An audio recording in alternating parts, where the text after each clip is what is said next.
حیا د انسان د زندګۍ یو رکاوټ دی.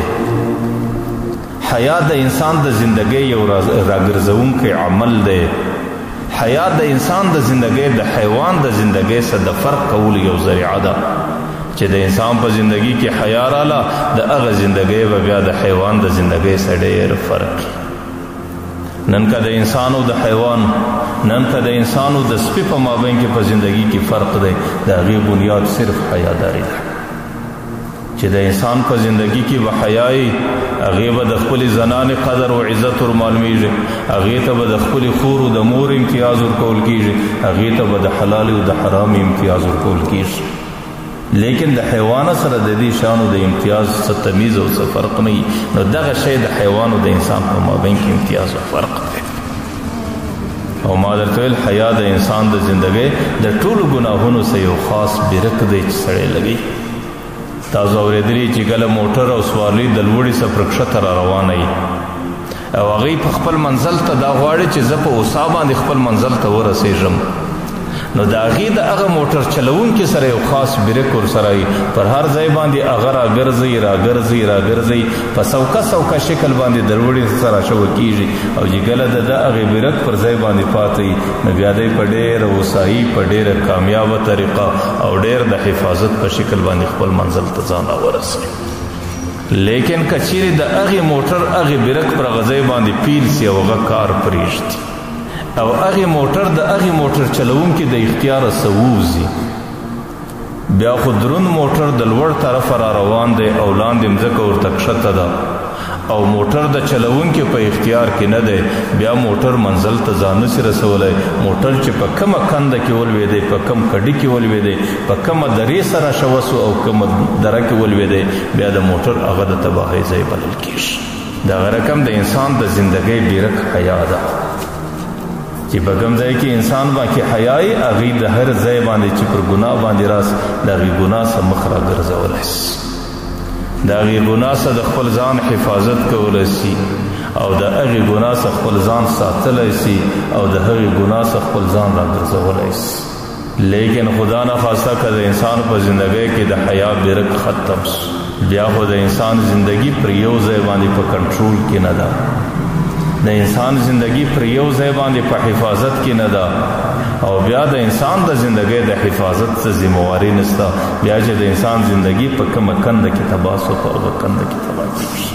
نو ځکه پیغمبر علیه الصلاة والسلام وایي الحیاء شعبة من الایمان، حیا د ایمان یو شعبه ده. نن تاسو کله د مغرب کم قومونه دي چې تاسو هغوی وګورئ، هغې د خپله لاسه څخه د حیا جلو ورکړی دی. د هغې زندګي چې وګورئ، د هغې د زندګۍ څخه د اسلامیاتو کم ترتیبات چې دي دا اکثره لرې وتې. د هغې په زندګي کې د مسلمانۍ صفات بیا ډېر په کمزوري کې راغلي دي، حالانکه یې به مسلمانان قومونه، لیکن چې د کومو قومو په لاس کې د حیا جلو پاته دی،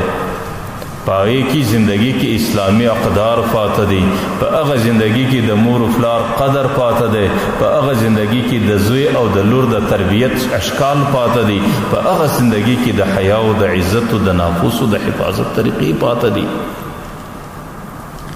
چې په کومو قومونو کې حیا پاته ده،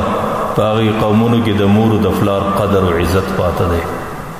او د مور او د پلار قدر او عزت دا د اسلام په اصولو کې بنیادی اصول دی.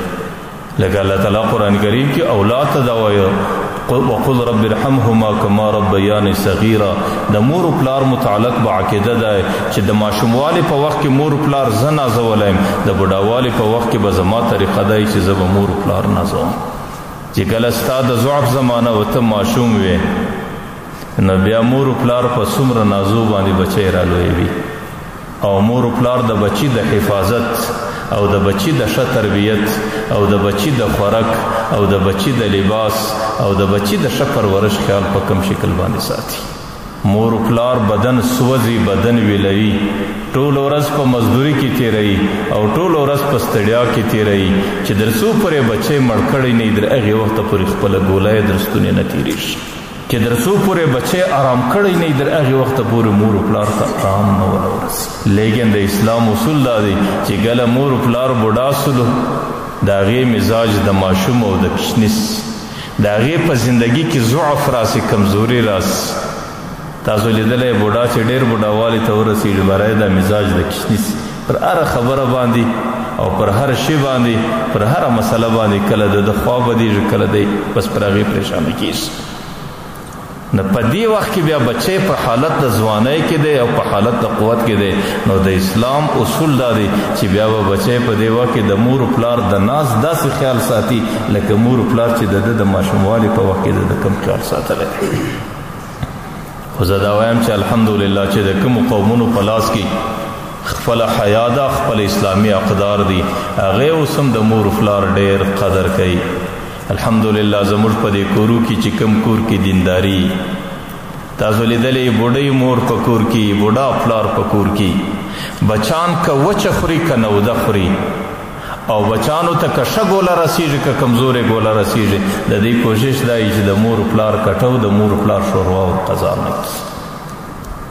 نو دا هغه اسلامي اقدار دي دا الله تعالی هغې قومونو ته ورکوي چې د کومو قومو په لاس کې د حیا جلو پاته او چې د کومو قومو په لاس کې د خانداني نظام یو طریقه او ترتیب پاته